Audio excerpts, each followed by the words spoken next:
This is Josh here from Inside Wrestling Truth, and today's guest is Christian Skyfire. Christian, how you doing today, man? I'm doing great. How about yourself? Pretty good. First off, tell us where you're from, how you got into the business, and who trained you. I'm actually from Louisville, Kentucky.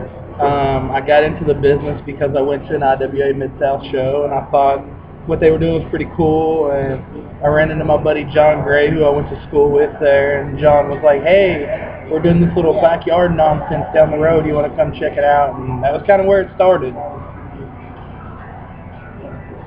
Who were some guys you followed growing up? Oh, guys I grew following up. My hero, my biggest name that I've ever followed in the wrestling business was Kerry Von Erich. Kerry Von Erich was absolutely everything. The day that Kerry Von Erich died, I couldn't go to school. I wouldn't go to school for like 2 or 3 days after he died. I mean, I was so upset. It just like totally destroyed my world that he died, you know. What's been the best company you've worked for? By far, BBW. BBW was absolutely the best company I've ever worked for. It'll probably be the best company I ever worked for, including in my future, which, you know. What's been the worst company you worked for? The worst company I've ever worked for was Wildcat Championship Wrestling down in Lawrenceburg. They have an idiot promoter there named Santa Claus. Yeah, the best thing he could do for the wrestling business is absolutely die, and the business would be better. I mean, I'm just being real with people. I hear you. What's been your favorite match been so far in your career? Oh, my favorite match was probably in Knoxville for Tennessee Mountain Wrestling. I got to wrestle Jimmy Golden, who's also Bunkhouse Buck or Papa Swagger or whatever he was. That was probably one of my crowning moments because it was a whole lot of fun. It was very interesting. Either that or wrestling Tracy. The numerous times that I've wrestled Tracy from others, they're all learning experiences. They're either learning experiences or ass whooping. Who are some guys in the business you can call friends? Sebastian Eros. God loves Sebastian Eros. Matt Atreya. Cage Cutler half the time. The other half, he's the biggest douchebag I know. Charlene McAnally, even though we fight, you know, she's one of the best referees out there. Even though we fight, she's one of the best friends. I could call her right now and say, hey, I need something to drink, and she'd drive all the way to Clarksville from Louisville to bring me a soda pop. You know, so those are probably the only true friends I can say I have. What's been your worst injury? I actually broke the top bone in my foot in a short ring that was only like this high off the ground, like literally like 12 inches off the ground. I did a dive to the floor off the top rope, probably like 4.5, 5 foot to the floor, and I broke the top bone in my foot. So it really sucked, and it was really like a ridiculous injury for such a low fall. What's been your bloodiest match? My bloodiest match would probably be the first match I ever did hardcore, and it was me versus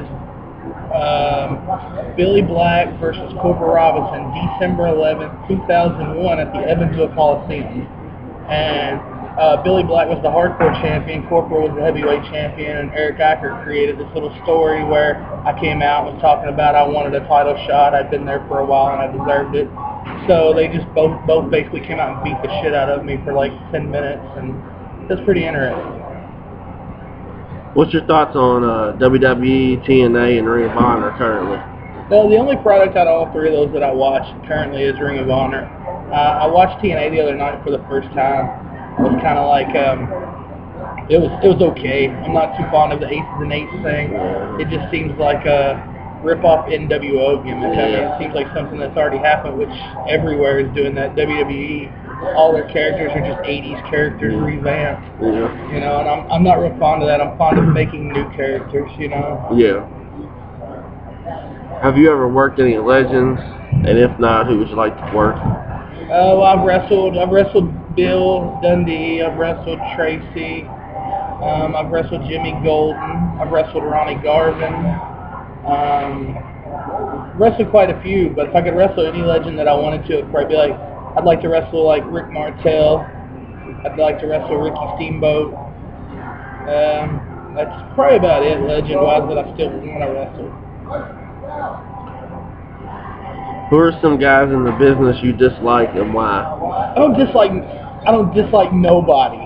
This is the sad part about it. Is everybody thinks that I dislike a lot of people. I don't dislike nobody. There's only one person in the wrestling business that I hate, and I can't even tell you why I hate him, and that's Bob Murdoch. I hate Bob Murdoch. But there's a few people that I have grievances with, you know, that I don't even understand why they dislike me, but I don't dislike them. I mean, some of them I've even went as far as, if it wasn't for me, they wouldn't even be in the business right now because I brought them back out of retirement, you know. What do you think is the biggest problem with the indies? Too much politics. Everybody's political. Everybody wants this and wants that, and they will play, like if a company's got two people that own the company, then they'll play one person against the other to try to get what they want. I actually just went through this the other day. So it was kind of, it's a lot of politics and a lot of drama, a lot of baby drama. Everybody wants to be crybabies. Who's the worst promoter you've ever worked for? That's Santa Claus at WCCW. He's the hog shit epitome of professional wrestling promoters. I mean, I would never work for him again. He would have to pay me like a month's salary, even like at a real job, at like a 9 to 5, like to even think about coming down there to wrestle for him again. Do you have a favorite road story? Favorite road story? Well, you know, I can tell you a little road story of me and Cage Cutler and Sean Northstar.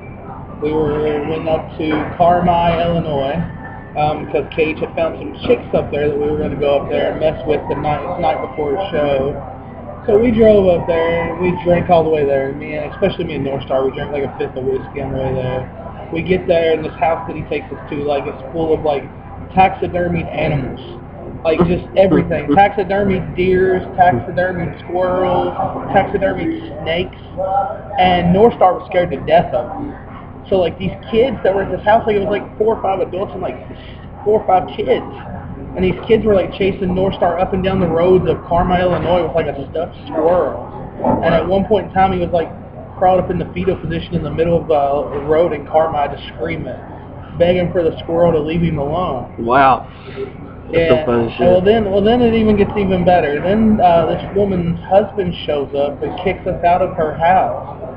So we're like looking for somewhere to stay the night. So we wind up going somewhere else to stay the night. Sean Northstar gets a little upset and starts telling him that he drove 2.5 hours.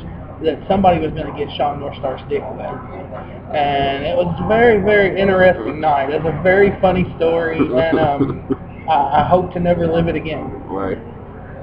All right, now I have the name association. Okay, name association. All right, the first one we got is Rick Brady. Brilliant mind, decent promoter. Jamie Dundee. Oh my God, fucking mental case, but a fucking great guy. I mean, he'd probably do anything for anybody, but Jamie's out there. Madman Pondo. Oh my gosh, I love Pondo. I can't say nothing bad about Pondo ever. Pondo is absolutely one of the funniest and nicest guys I've ever been around. Cage Cutler. Prick, cocksucker, asshole. But brother, friend, business partner. Reed Bentley. Reed Bentley is probably one of the most self-promoting people I've ever met in my life. He loves to put himself over, but he should, because Reed's came a long way. I can remember the days when I saw Reed at LCW in Louisville, and he was a turd, and now he's became great. Jimmy Felcher. Jimmy. Hey, Jimmy used to call me a lot late at night. It would be, Christian, buddy, I'm lonely. Jimmy's a good guy. I think he's misunderstood by a lot of people. I mean, we had our problems, but I still love him to death, you know. What was your worst match of your career? Anything at Killzone Wrestling. Killzone Wrestling was absolutely, like, there wasn't many people down there that was at the level that I was at when I was there, I guess you would say. And so, like, all the matches were, like, subpar. Either that or... No, that'd be it. I mean, I can't think of anything worse than my matches there. What has been your favorite moment in wrestling? My favorite moment in wrestling was when I worked for Ted DiBiase at his Christian wrestling show. Really? Yeah, 'cause there was a lot of good names on the show that I got to meet. I was very lucky to be there. Is there one guy you like working with more than any? Cody Matthews. Me and Cody Matthews, like every time we've ever stepped in the ring together, it's just been like the chemistry's just been there, and it's been like gold. I mean, I couldn't ask for anything better. It'd either have to be him or Cage.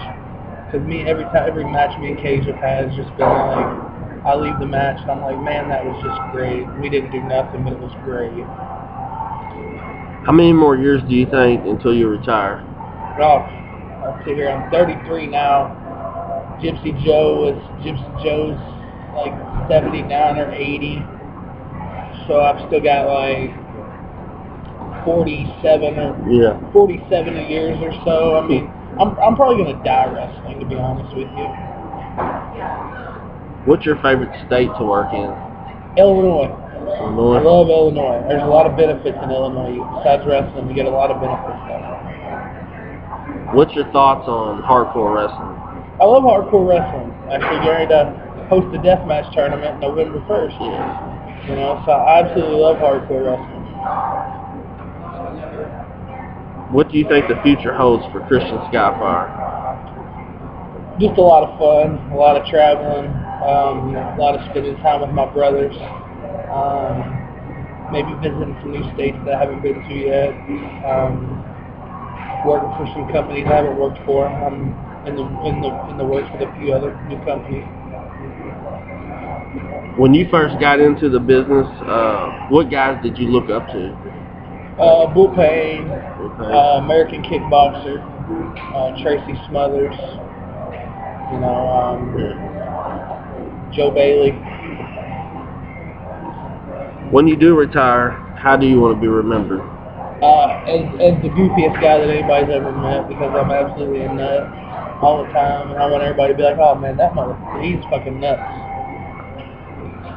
Well, man, I want to thank you for coming and doing this interview. Do you have any final words or anything you'd like to say to the people out there? Just check out Evolution Pro Wrestling. It's an up-and-coming company. I don't know how much it's been talked about on here, but it's a pretty good company. It's up-and-coming. Go check it out, evolutionprowrestling.tk, Evolution Pro Wrestling at Facebook, Evo Pro Wrestling at Twitter. I mean, just support independent wrestling as much as possible. All right, thanks again, man.